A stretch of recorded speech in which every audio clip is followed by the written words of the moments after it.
Welcome in to Vol Basketball Fever, your number one source for discussions about the Vols and Lady Vols basketball programs.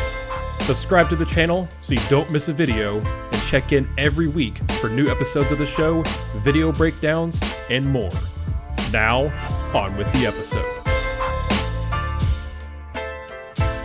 Hello everyone, and welcome in to another episode of the Vol Basketball Fever podcast.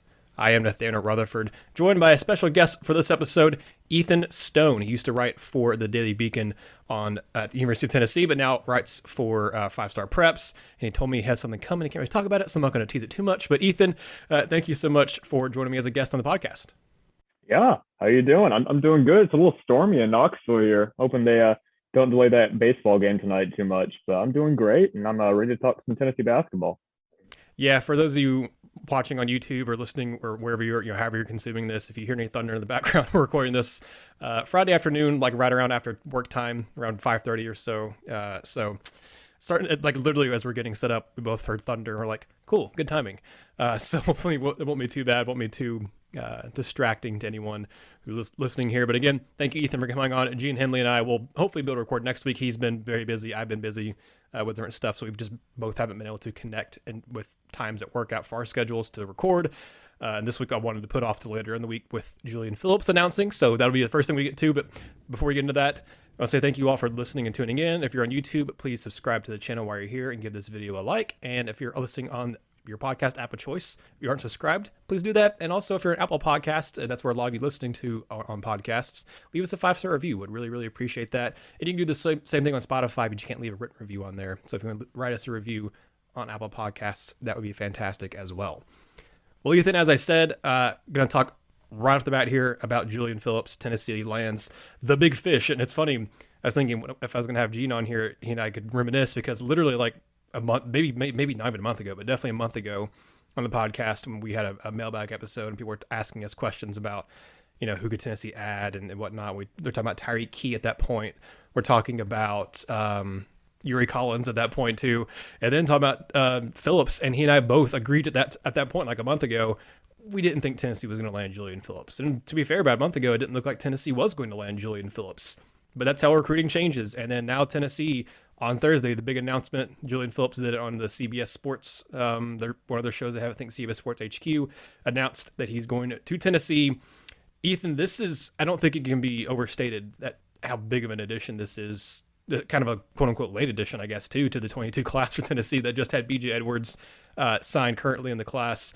But Phillips has all the makings of a one-and-done potential, which Tennessee, there's kind of a mix of what a one-and-done production is for a college player, because you've seen Keon Johnson, Jaden Springer, and Kennedy Chandler all be one-and-dones for Tennessee, and all have varying degrees of kind of what they contributed to the team, but all were very, very good players. I think of all those, the ones that had the biggest contributions to Tennessee was KC, obviously. But with Julian Phillips, we'll talk about some more of his fit and everything here in a second. But I want to get kind of your thoughts on him as a player, because I've only been able to kind of watch a little bit of some of his film, but what film I've seen of his potential is through the roof. He's a 6'8", 210 kind of forward/wing, really more of a wing. He brings a lot of versatility in a lot of different areas, and I think he brings a lot to the table that Tennessee needs, especially on offense. But I saw that you tweeted out, Ethan, when he announced his commitment, that not only did Tennessee land him over Bruce Pearl at Auburn, but it also probably shouldn't be overlooked that Tennessee landed him over, the NBA G League, and him potentially just going pro out of high school. So I gotta let you talk about, what Julian Phillips brings to the table, who he is as a player, and then we can kind of get to some specifics in a second. Yeah, so just getting back to my tweet, I guess he turned down an $800,000 contract for the G League. That's, we can talk NIL as much as we want. That's insane. To be getting over Bruce Pearl and guys like that is cool and all. You're going up against, I guess, a former rival or a budding rival in Tennessee and Auburn right now. But to get him over that kind of money, that's just insane. And getting back to who he is as a player, I've seen a lot of NBA comps for Mikal Bridges, which I think is really fair. He's 6'8" guy, has a lot of presence, I guess, in the paint, but he moves like he's 6'2".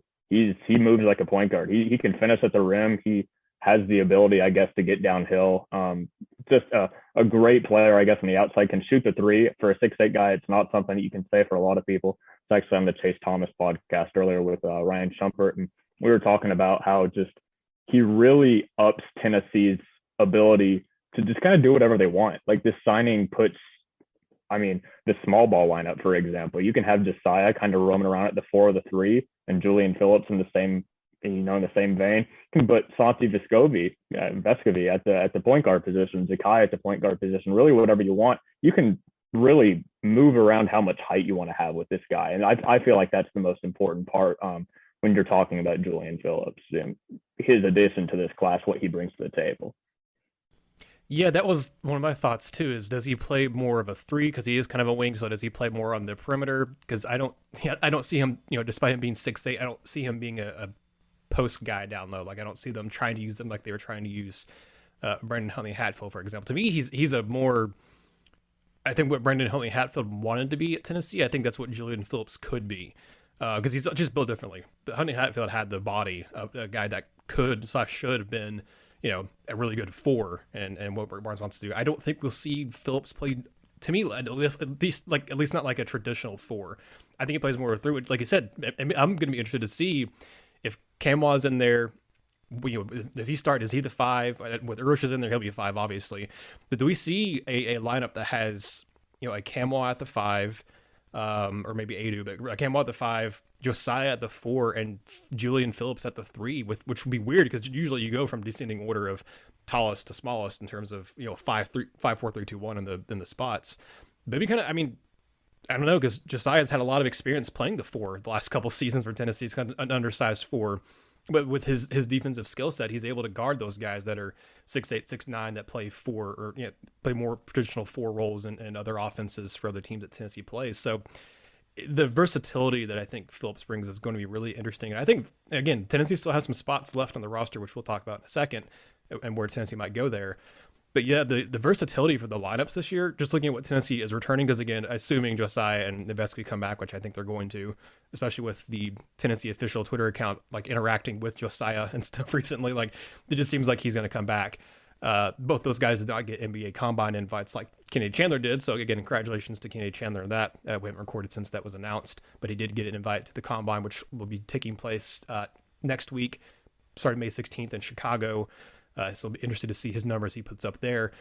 But the Phillips thing, to me, someone even asked me on Twitter, could he even play just as a little bit of time as like an oversized 2? And I was like, he could. He's just a skilled player. Like you said, that I think what he really brings is the ability to drive to the basket and attack the rim, which Tennessee didn't have last year. And I think you look at Tyreek Key, another guy Tennessee added, he also loves going to attack the basket and drawing fouls. Like that's a big thing for him. He is not quite Scottie Pippen Jr.-esque. We saw this past couple years at Vanderbilt where he, grabbed, he attempted like 8-9 free throws per game. But Tyreek Key averaged like 5 or 6 free throw attempts per game in Indiana State. When I interviewed him on the show, which I'll put a card in the top right-hand corner here on YouTube. If you're listening to the podcast, you can just go back and find out where you're listening just a couple episodes ago. But Key mentioned that he looks for that contact. He loves driving the basket and getting those free throws. I don't know what, I haven't looked at his stats in depth, but I don't know like what Phillips, and plus it's hard, they don't track him as well in high school and stuff. But I'll be interested to see like Tennessee's free throw numbers this year weren't super high because they were a lot more perimeter oriented. And I still expect this team to be more still be fairly perimeter oriented this upcoming season. But with the two additions that Tennessee already has this year, Ethan, I think the free throw numbers for Tennessee next year could go up significantly. I don't think they'll be to the same degree or level they were when you had Grant and Admiral, especially with Grant, the way he attacked the basket and stuff. I don't think they'll be that high because I think that team as a team they got in the top 10, if not top 5, like of program history in terms of free throw attempts. I'm pretty sure they're very high up there.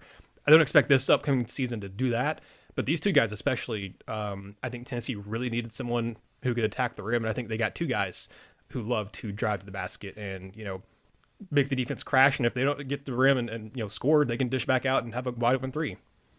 No, you're absolutely right. Especially, I couldn't help but think while you were talking about the free throw numbers, Tennessee, like you said, they just didn't get to the free throw line much, and that's kind of getting away from what Rick Barnes likes to do. I feel like that's why this past season was just so odd, I guess, in the first game where they're shooting 43s a game, and all of us reporters are just like, hey, like this is different, isn't it? And And Barnes was just kind of acting like it's business as usual. But there's definitely a change, and adding guys like Phillips, adding guys like Key who love contact. I mean, I was watching a couple highlight videos, and I've been watching stuff about Phillips ever since I heard his name, since he decommitted from LSU, and he loves going to the rim, and he gets fouled often, and he finishes it pretty often as well. So I think there's that math thing. I'm not a math guy, but the more instances you do something, the more likely it'll average to the mean, I guess, or to the average of what it's supposed to be. And Tennessee just wasn't there last season. I think just by the pure volume of shots, you're probably going to see that number go up. And not to mention, you got guys that are going to work on their free throw shot. And when they were going to the line last year, they weren't exactly hitting them at a high clip either. So we can't forgive them for that right off the bat. But you got guys coming in that are very talented, like Phillips, who can shoot the three. So would be able to get his stroke down, I feel like, in that regard. And I feel like there's a lot of good things coming, at least on the offensive end. Yeah, you talk a little bit about Tyreek Key. That's his whole thing, his offense, man. He hasn't played in a while. I know that he, had that thing with his shoulder, I believe, last season that held him out for a pretty decent amount of that. But I mean, he gets downhill the same way Phillips does. He's just a little shorter, and so we're going to see a lot of that. We're going to see a lot of probably getting to the free throw line, probably wanting to, I guess, assert their dominance in the paint. And though Phillips isn't exactly that type of player, that kind of forward/power forward player, more of a wing, he still has that ability definitely in his game. So when I say, or when anyone says 5-star one and done, I think a lot of times most fans, not all of them, but I think a lot of fans at least, maybe overinflate that and make that end up being kind of a put too much of an emphasis on that, maybe too high of expectations. I think when you say one and done 5-star, your mind immediately goes to someone, maybe not, maybe I'm overgeneralizing here, but I think there are fans out there who will think of like a Zion or like go to those types of guys who you think in Kentucky and the numerous one and dones they've had, the guys like Cousins and I'm just forgetting, they've had so many, I've already forgotten all the names, but you know what I'm talking about. Like you think of guys who go out and average 15, 16 points a game, and they get 6, 7, 8 rebounds if you're a forward, or 4 or 5 assists, and do some ridiculous numbers. But honestly, the range for a one and done prospect is vast, and really just even a range for a 5-star is vast. I mean, look at the Tennessee's 5-stars that they've gotten under Rick Barnes so far. Josiah was the first one. He's been here. This will be, I mean, he will be a 4-year player. He probably technically could have gone pro this year if he wanted to, but I don't know that. I mean, he's testing the waters, but he's doing it more for feedback. But that's one 5-star.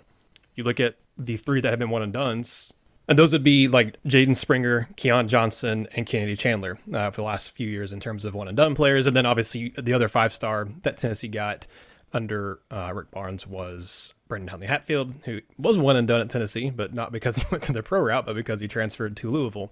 But focusing kind of on I don't know that there was a ton of kind of one and done potential or hopes with him. I guess that was kind of early on when he first kind of committed to Tennessee, but I think that kind of died down a little bit as kind of time went on with him, even in the off season and stuff. I guess actually Jonas Adu was a 5-star on one account, so if you want to count him too as a 5-star, he was definitely not touted as a one and done player. But just kind of looking at guys that were 5-stars and one and done potential, or talk about as one and dones, you really have Josiah to an extent. I don't know that was really ever a serious one and done conversation with him, but really Jaden, Keon, and Kennedy are the 3 main ones. And you look at what those 3 produced at Tennessee. Of course, the COVID year, it's really hard to kind of judge that year, in my opinion, but and being like fair, at least comparison to regular years and whatnot. But that year, Jaden Springer led Tennessee in scoring, 12.5 points per game, 3.5 rebounds, basically 3 assists. Right behind him was Keon Johnson, who had 11.3 points per game, 3.5 rebounds also, and 2.5 assists. And then you had Springer, who made 43.5% of his threes, but attempted just under 2 per game. Keon attempted the exact same amount, or per game at least, as Jaden, and only shot 27% from 3. Both guys were pretty decent at the free throw line, especially Springer, 81%, Keon, 70%. And of course, Keon's defense was superb, probably arguably the best defender on that team. I know Epon's obviously had all the blocks and stuff, but in terms of, I guess, pound per pound or whatever, Keon was an extremely good defender on that team. And then, of course, you look at this past season, what Kennedy Chandler did. Again, leading the team in scoring, just like the two freshmen did the previous season. 13.9 points per game, 3.2 rebounds, 4.7 assists, and 2.2 steals. And again, his defense not I guess I wouldn't say stellar, but it wasn't bad. It was good defense. Also shot 38.3% from three. Struggled with the free throw line, which is really weird considering how good he was at shooting otherwise. Just 60% from, or almost 61% from the free throw line. But I'm bringing all that up, Ethan, to get to the point of, what are fair expectations for Julian Phillips, a guy who's a pretty much a consensus 5-star, pretty much a consensus top 20 player, about top 15 really everywhere you're looking. I've seen him, I think 13th, 15th, 16th is kind of around the range I've seen him on sites like 247, Rivals, On Three. I don't really look at ESPN, so I just don't think they do a good job covering recruiting. But really, those main three spots, 247, Rivals, and On Three, have him as a top 20, top 15 type player. So he's kind of around where Kennedy was ranked when he came to Tennessee. I'm not expecting a Julian Phillips, especially looking at what Tennessee's roster is, who they returned. They have a Vescovy who is a really good scorer. They have a Josiah who showed at the end of the season he can score. I don't expect him to be a guy who goes and averages 13, 14 points a game, but he's a guy who can average double digits like he did this past year in scoring. I think we see Camwell, as long as he's healthy, continue his progression, take another step. I don't think you need Phillips to be a guy that comes in and averages 13, 14 points a game like Kennedy Chandler did. But I think that's, fair or not, that's going to be what some people I think expect, is him to come in and be a 12, 13, 14 points per game type of player and a 7, 8 rebounds per game type of guy. I personally think, Ethan, that somewhere in that 9 to 11 point range and that maybe kind of 5 to 7 rebounds per game makes a lot of sense to me. I don't know that a lot of people would be thrilled with that, but if you also look at 5-stars in general the last few years, look at guys that were comparably ranked to where Phillips has been ranked, that's actually pretty good production from a freshman 5-star in that kind of 15-ish range where he is. I just want to say, you hear 5-star and one and done, and you think, okay, this guy's going to be a freshman All-American, this guy's going to be a freshman All-SEC. I think Phillips has a freshman All-SEC type of potential, just like Kennedy Chandler did. But I don't, just because you're a freshman one and done player doesn't mean you're going to be a freshman All-American, a guy who's going to be, considered for Player of the Year awards. Kennedy Chandler is the best one-and-done player Tennessee's had since Tobias Harris. And really those two, you could argue, you could make really good arguments who was the better one-and-done, Tobias or Kennedy. Obviously, team-wise and success-wise, Kennedy had the better team because Tobias was there for Bruce Pearl's last year. But I would be interested to have maybe the argument in a future podcast as to who was the better one-and-done player. Was it Tobias or was it Kennedy? But I think those kind of productions I think would make sense for Phillips. But the way the roster is made up for Tennessee with Tyreek Key again coming in, who has offensive potential, I don't think expecting Jabari Smith, for example, production from Julian Phillips. I've already seen some people mentioning Jabari Smith because they are built similar and kind of look a little similar. I'm not expecting that from Julian Phillips, and I just want to put on record that you'll say, hey, if you are, okay, that's your prerogative, but 5-star expectations, I think, tend to be loftier for the most of the time than they should be for college basketball players. Yeah, it really depends on I guess his production in the first couple games, because Auburn made the mistake of not making I'm blanking on the name. Blanking on his name. Jabari or Walker Kessler? Jabari Smith. I'm going to start this thought over. Auburn did not make Jabari Smith their top priority. They should have. It was mostly Wendell Green. They were a very guard-heavy team, and Jabari Smith should have been their guy. And this is going to come down to Barnes, really, are you going to build your team around a guy like Julian Phillips, or are you going to go with the same mold that you did last year, which was, if you look at it through this lens, it was mostly building off the talent that you had at Kennedy Chandler. There was, a lot of outside shooting, which is what Kennedy likes to do, a lot of spreading the paint. Like Kennedy and Zakai just go to the rim and do what they can do and then pass it out for a three. That was Barnes' philosophy the entire year on offense, and you see where it got him. But getting back to the point, a guy like Julian Phillips, he's an immense talent, obviously, and he has the ability, I feel like, to lead an offense. It's just, do you think Barnes is really going to trust him with that in the first year? Now, me personally, I'm of the camp that I doubt it. I don't, he puts trust in the freshmen very little. Obviously, Kennedy last year, and everything I've said right now is kind of, I guess, going against that. But with a guy like Phillips, with his talent, I feel like he definitely has that possibility. What I think is going to happen, though, is we're going to see a lot of what I said a little bit earlier, that small ball lineup with Josiah probably running a lot at the 4.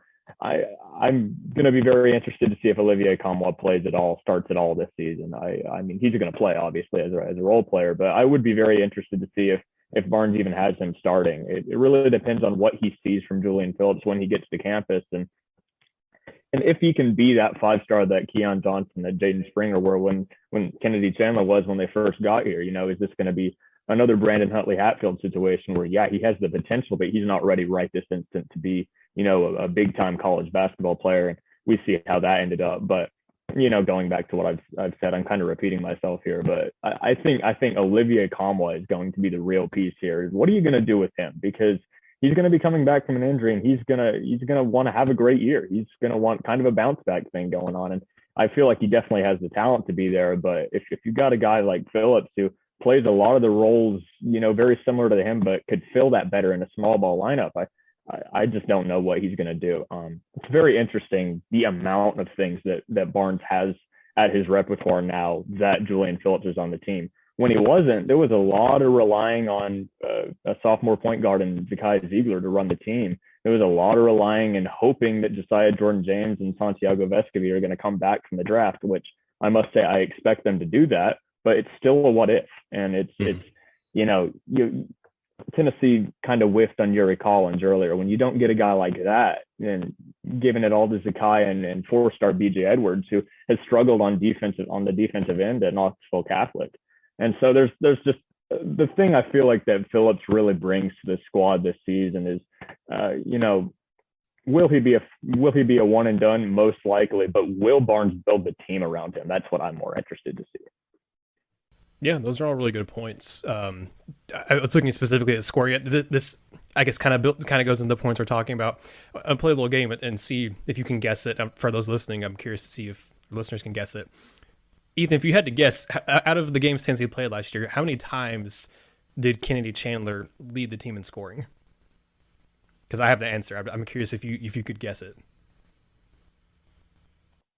See, the thing that's weird about that Tennessee team is it was not dominated by one person. It never was. So I would guess it's lower than people are thinking. I would guess it's around 4, maybe 5.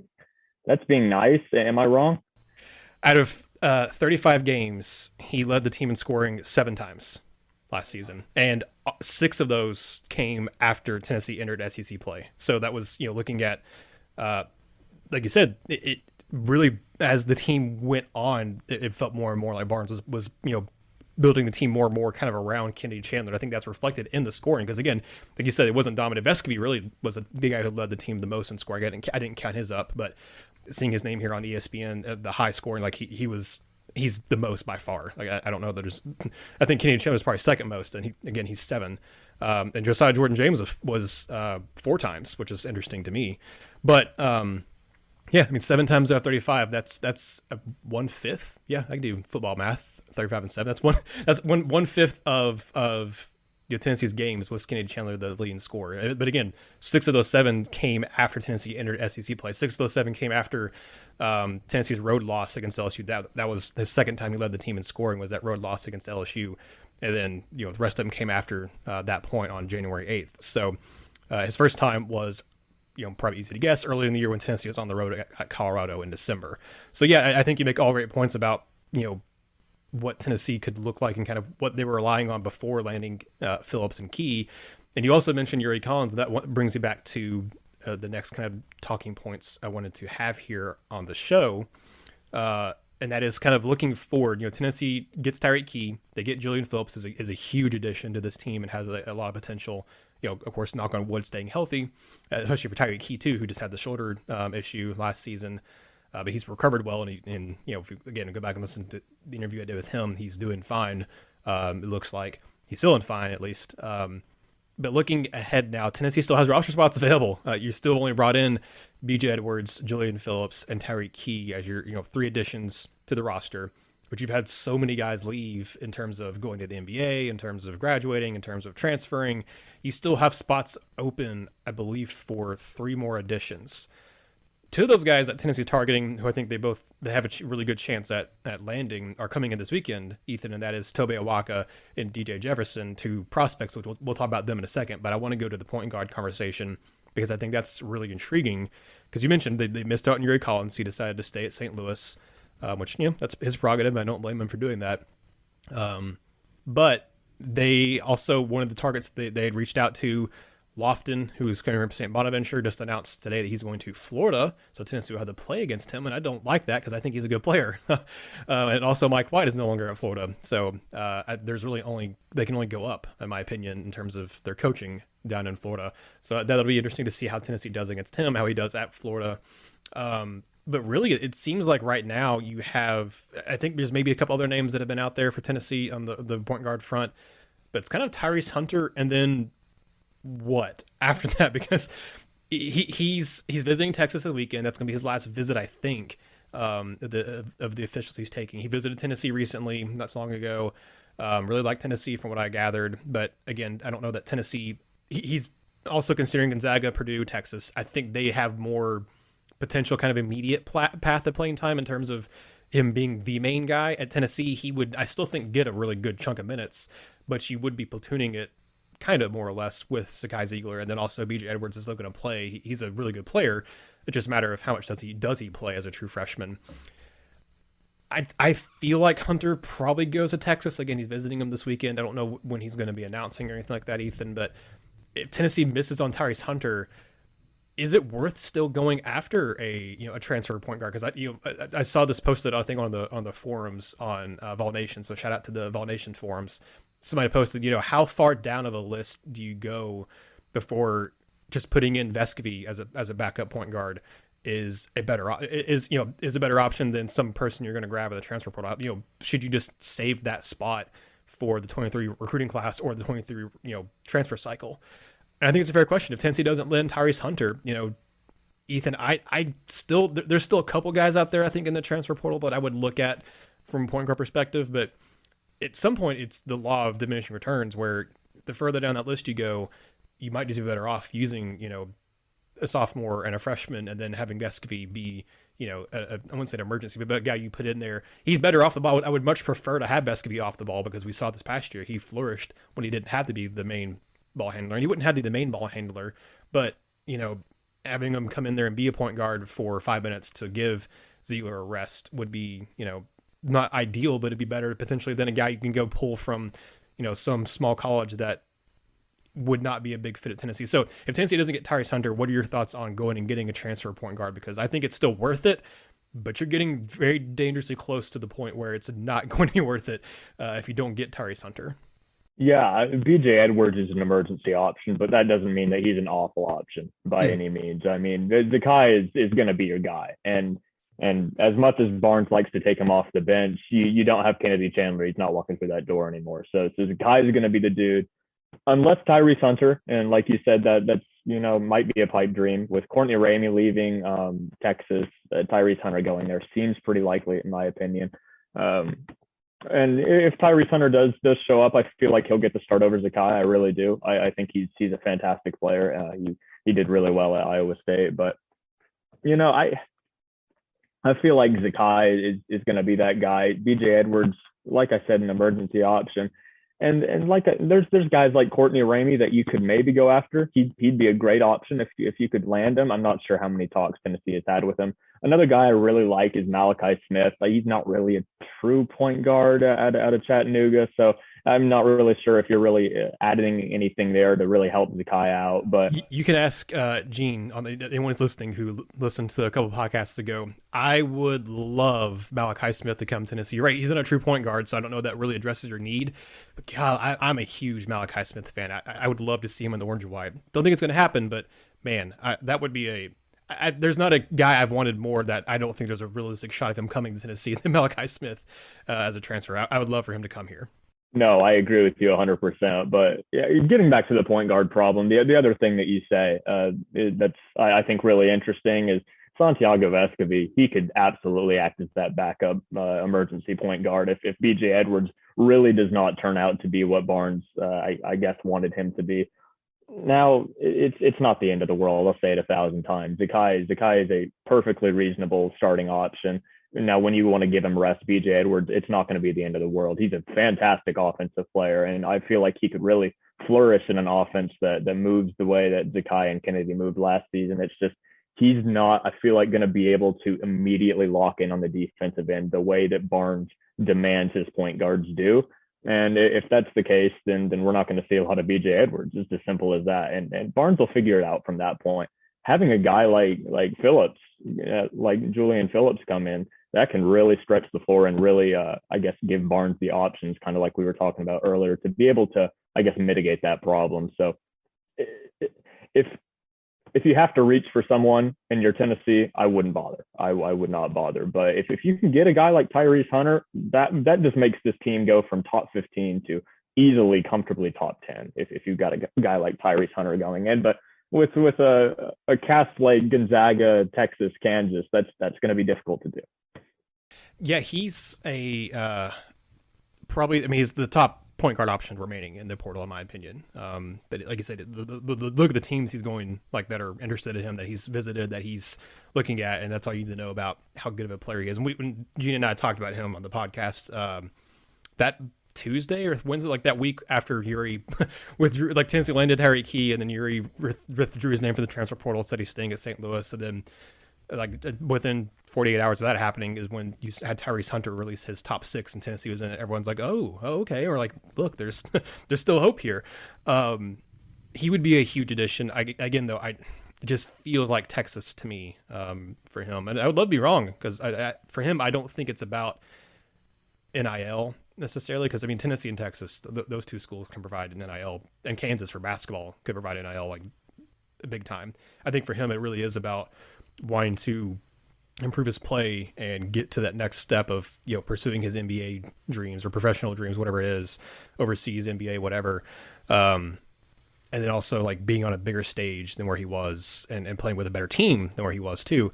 So again, if you're looking, if you're a point guard and you want to be developed, I mean, Rick Barnes is about as good as it can get, but I also understand wanting to play for Chris Beard. Chris Beard's a really good coach. Gonzaga, Mark Few, really good coach. Bill Self, with all the retires and stuff, Bill Self might be the number one coach in college basketball now. Like that's an interesting conversation to have. You look at Roy Williams, Krzyzewski, and guess I forgot Villanova's head coach's name, Jay Wright. Yeah, if you look at all them stepping down, you really can't make it with Bill Self just now winning the title too. He might be number one in college basketball. So, I mean, you look at all those coaches. I mean, he's got a list of really, I mean, future Hall of Famer coaches. And I don't know about Chris Beard being a future Hall of Famer, but he could be. But those other three, Rick Barnes, Mark Few, and Bill Self, definitely are Hall of Fame coaches. So he's got his pick of the litter. Again, like you said, I agree with you, too, that you go too far down the list, you're better off not just like taking a body, just be taking a body. Tennessee's going to we'll still have a good roster next year if they don't get a transfer point guard. But I almost wonder if you still take one in to have depth. It's good, like having like a James Daniel the third type of guy like you had a few years ago, when Tennessee again kind of had a similar situation where they had young point guards and a guy you didn't really want to trust. Didn't want to trust those young guys to be the focal point of the offense. So you brought in a James Daniel who wasn't what he was at whatever school he came from. I can't remember what school he transferred from, where he was really good, and then he got hurt, and then was not the same guy at Tennessee, but he was still a talented player and was still a very good point guard for Tennessee. But you had Lamonte Turner, you had a young Jordan Bone. Both those guys are young at the point guard spot that year. But you maybe look at that, but again, I don't know. The names in the transfer portal aren't incredible right now, but you also have the chance of, with all the NBA Combine stuff now coming out, and you have to, by the end of this month, and I think June 1st is when you can withdraw your name from NBA consideration and decide to come back from college. So how many guys do we see between now and the end of May do that? And do we have any point guards that do that? And then Tennessee goes, oh, hey, that's a guy we've been in contact with already before, and now we have a legitimate shot of maybe landing him. So we're not done. By this point last year, Tennessee had added a few names onto the roster, and several names actually, but they still hadn't added, for one, it was like Ziegler. I don't think at this point they'd added maybe an Andre Tamba, and they'd added a good amount of the guys they ended up having for the roster this year, but they still had a couple of guys they hadn't added. And I expect Tennessee to again.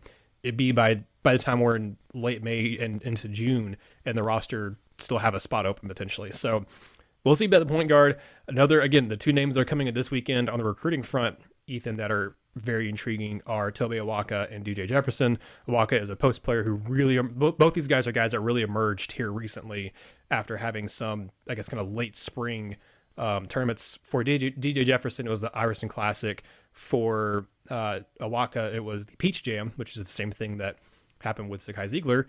And he actually plays for the same AU team that Zakai Ziegler did, which is also an interesting kind of note there. I really, really like the potential of both these guys. I don't think either one comes in as an immediate kind of instant impact like we saw with Zakai Ziegler, where he's a guy that was playing 20, 25 minutes off the bench and then made a spot start. I don't think either one of those guys are going to be that. But Ethan, I really like looking at Tobe Awaka and his game and his build and how we know Rick Barnes likes to potentially use post players. I think Tobe Awaka is a great fit down the line at Tennessee. And DJ Jefferson's a very intriguing wing player. He's very athletic. I think he's a little more raw. That's why I think he's not a guy that I think both these guys kind of are. But Tobe Awaka to me he looks like a guy that's built perfectly for a 4-5 role in a Rick Barnes offense and defense, in my opinion. I think he is. If Tennessee doesn't land him, I think Tennessee, in my opinion, leads for him, just based off who has offered him and who he's really considering right now. But I think if he comes to Tennessee down the line, next 2-3 seasons, I think he's going to be a very solid player for the Vols.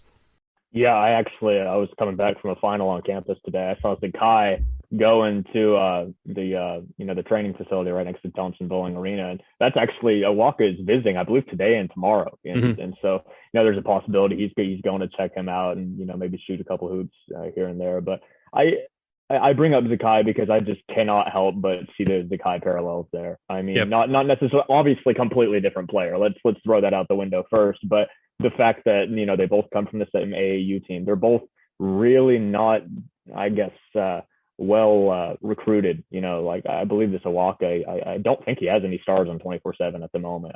He doesn't have rivals either. Yeah, his list right now is Bowling Green. I think I saw maybe Seton Hall is one of the big ones going after him, but. He had released, I want to say he released the top 3 recently, but I could be wrong.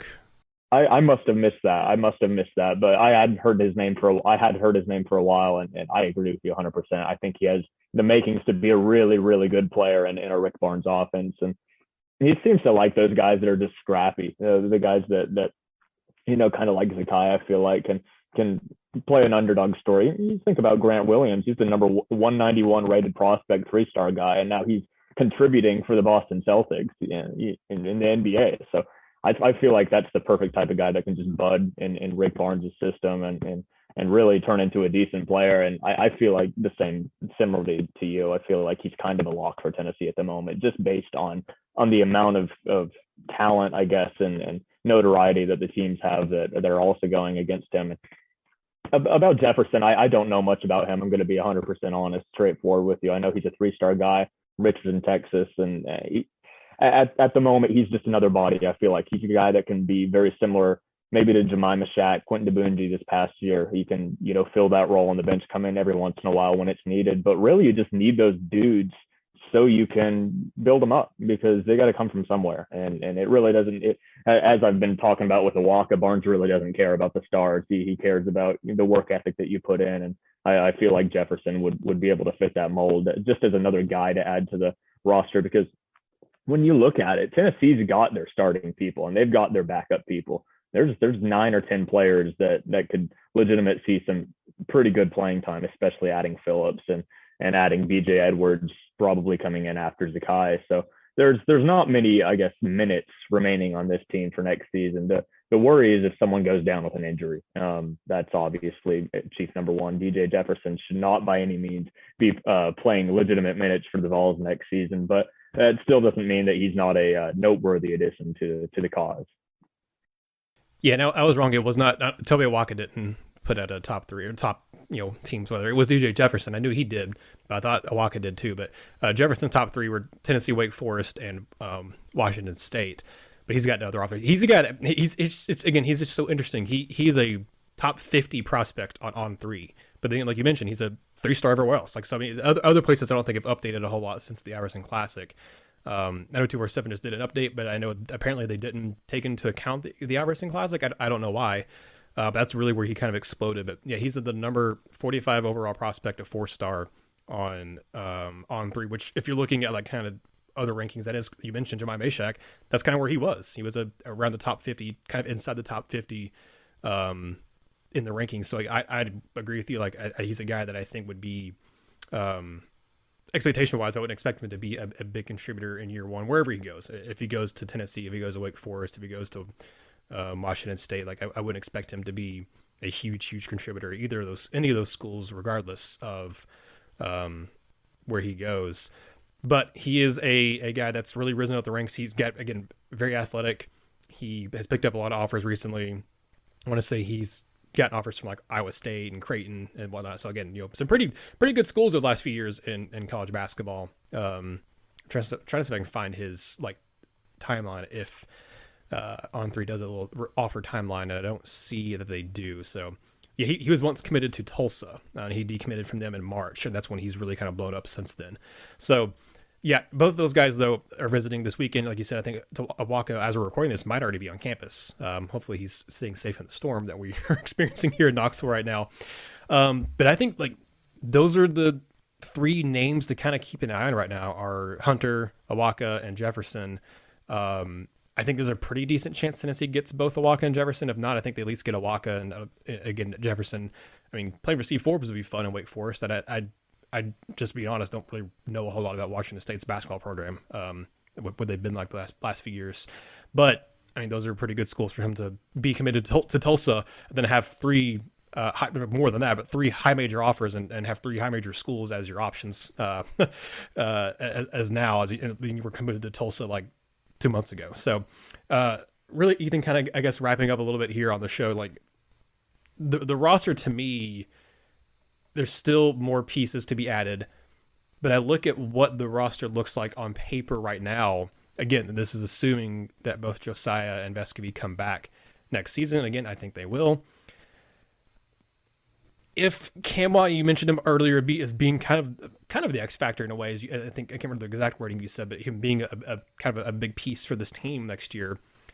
I like the potential of next year team. To me, it really hinges on health in the front court and what the point guard position is going to be. Those are kind of the two biggest questions, because I think if Camwa's healthy, he continues taking that steps forward of what he was doing, because he was being a productive 8-6 guy, and was kind of even progressing a little bit more than that before he had his injury in SEC play.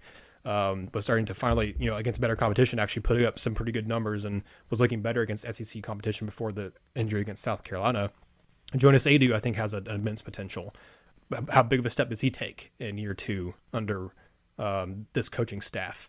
Does Urosh, got made fun of a lot, and I'd like make jokes about him a little bit too, but like, he progressed last year. He was a guy that averaged basically 4.5 for you last year.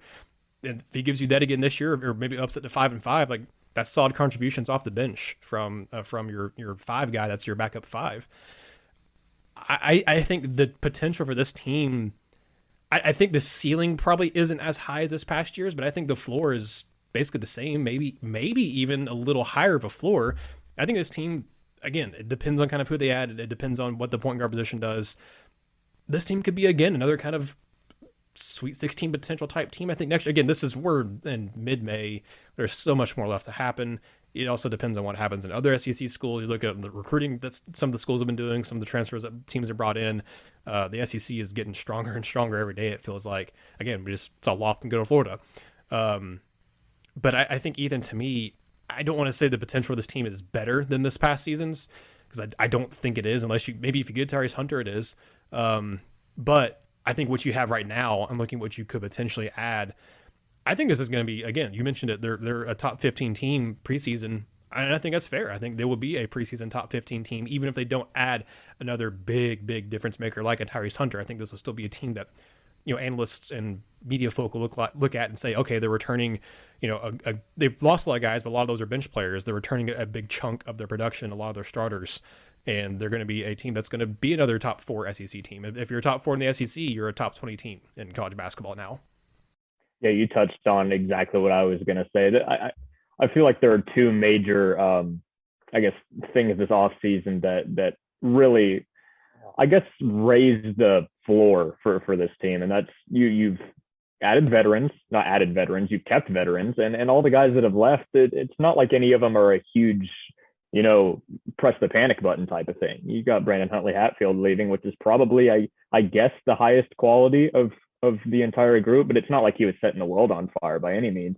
Justin Powell, kind of the same way, and he might return, to be totally honest with you, just because he would have to sit out a year. Victor Bailey, also not really just not that big of a deal. You can replace him with Tyreek Key at the very least. But I mean, let's just go through the starting lineup plus rotation here. We got Zakai Ziegler. And he's going to take a step, almost no doubt. And playing without Kennedy might mess that up a little bit, but I don't expect anything scary from him. So Zakai Ziegler, you got most likely Santi Vescovi. And you can, I guess, play it however you want from here. For the sake of the argument, I'll go Phillips and then James and then maybe Euros, just because that's what Barnes has liked to do in the past, to have him at the 5. We're leaving Com on the bench here. We're leaving Tyreek Key on the bench here, and not to mention Jonas Adu on the bench. That's 8 dudes right there. That's a rotation. Working injuries into that, that's where that becomes a problem. Working, Jemai Mashak is probably the number 9 in that offense, with BJ Edwards at the number 10. But with injuries, all of a sudden Jemai Mashak is getting legitimate minutes. And then, you just got to kind of hope that he takes that big step, gets his offensive game down a little bit. And I think Mashak, not to go on a tangent about him, but I think he can be a really decent defensive player. If he can get a shot down, I think fans are going to like him a lot. I really do. If he can up that from whatever it was at 3-point percent range, just a 29%, man, get it to a point where you're not breaking it off the backboard. And I feel like people are going to like him a lot. But I mean, I think you nail it. Even without Tyrese Hunter, this team is going to be good. They're going to be legitimately a threat. I feel like even without Kennedy Chandler, and maybe even without that alpha male guy, you can talk about Phillips being that guy, but we just don't know as of right now. And something else I think that's really interesting is it's midway through May. We've still got a pretty decent while. Zakai Ziegler, he committed, I believe, not even a year ago. It was like August 27th or something like that. I mean, no one knew Zakai Ziegler's name a year ago today. And look at what we're talking about now with that guy starting. And so you could add anybody from, heck, I'll say it, overseas, from, I don't know, maybe someone randomly decides that they want to transfer out of a big tier program. Anything like that could happen. So I feel like, the story's not quite written yet. I feel like the story's not quite finalized yet. And even right now, if everything stays how it is, this is going to be a pretty good team next year. Yeah, it's kind of crazy to think about when Ziegler committed, because it was August 27th of last year when he committed, which you're getting up close to the start of fall practices by the time, like for like college basketball fall practices by the time he like committed and everything. Tennessee didn't offer him until August 9th. Or they may have offered him before that. I'm looking at the 247 timeline. Sometimes they aren't great about actually tracking the offers on there. But I know Tennessee was interested in him before that. But yeah, he didn't actually commit to Tennessee. He visited them, an official visit on the 22nd, and then committed on the 27th. So yeah, just like that. Immediately. He was like, yeah, this is where I want to go. And just look where he is now. Well, something like that could very easily happen, I guess, is all I'm trying to say. Yeah, no, I think you're right. And I also 100% agree with you about Mashak, because I think when he committed and I got to talk with different people about him, I love his attitude. I love his defense. And like you said, if he can add a consistent shot, the sky's the limit for him. I'm not going to say he's going to be like a guy who's going to be a superstar or anything like that, but he's a guy, if he adds his shot, he's potentially a Josh Richardson type who can just all of a sudden explode. And then he's a really good player on your team. I don't think his ceiling is quite Jay Rich in terms of, because he just, to me, isn't. He's pretty gifted athletically. I don't know. Maybe it is, his ceiling is Jay Rich, but he's a guy that, again, Richardson was known for his defense and his dogged defense in his first couple years at Tennessee, and then really turned it on in that Sweet 16 run under Konza Martin. And the next year, he was the guy for Tennessee. I don't ever see Mashak being the guy for Tennessee, but if he can figure out his offense, if he can get that shot down, or maybe even be a guy that can drive to the basket, if he can bring something offensively that Tennessee needs, whether that's this year or next year, then like you said, that's going to be a big boost for whatever team. If it's the season's team, or technically next season's team, or the year after that where he's in year 3, I think he has a high potential. And I've always been a fan of Mashak, and I hope he figures it out at Tennessee, because I would love to see him succeed at Tennessee. But Ethan, it's been fun having you on here, buddy. We'll have to have you on again sometime in the future when Gene and I can't get our schedules to align again, or just have you on for an extra episode because it's fun talking with you here. First time having you on here. So it's your first time on here. So a lot of you people, listening probably don't know who you are. I probably should have done this at the beginning of the show, but plugs, where people can follow you, where they can find you, anything you talk about Vols a little bit on Twitter and stuff. So, talk about where they can find your work, where they can follow you, and kind of where they can interact with you. Yeah, so I used to be the assistant sports editor with the Daily Beacon on campus. So I just graduated, just about to get out of there. I'm very excited for what's coming next. Hopefully, some good things in the future. I got something working right now, so hopefully I'll stay covering the Vols here in the future. But you can find me on Twitter, Ethan Stone 23 for Devin Hester. You remember that. But yeah, just find me there, and then hopefully I'll be entertaining and reporting for a pretty decent time here in Rocky Top. So you're a Bears fan, Ethan? Yes, sir. Yeah. So really quickly before we close out, how happy are you about Velus Jones going to the Bears? I am happier than a lot of people. I really am. I feel like there's a lot of Bears fans that because at that point in the draft, there were guys like Jalen Tolbert available. There were some really, really decent wide receivers available. And when they picked Velus at first, I was like, I'm not sure about that. And then I got thinking about it more, and I was like, you know what? He could be a player. He could really, really be a player in this offense because I don't want to go too far into the Bears, but they got Darnell Mooney, Byron Pringle, and that is it, my friend. so Velus Jones, he has a chance to really be a good player for them. And I know Justin Fields specifically asked for Velus to be on the list. So that obviously building that connection right there, that's going to be really interesting to see. And I really hope the former Vol can produce on Sundays for my beloved Bears.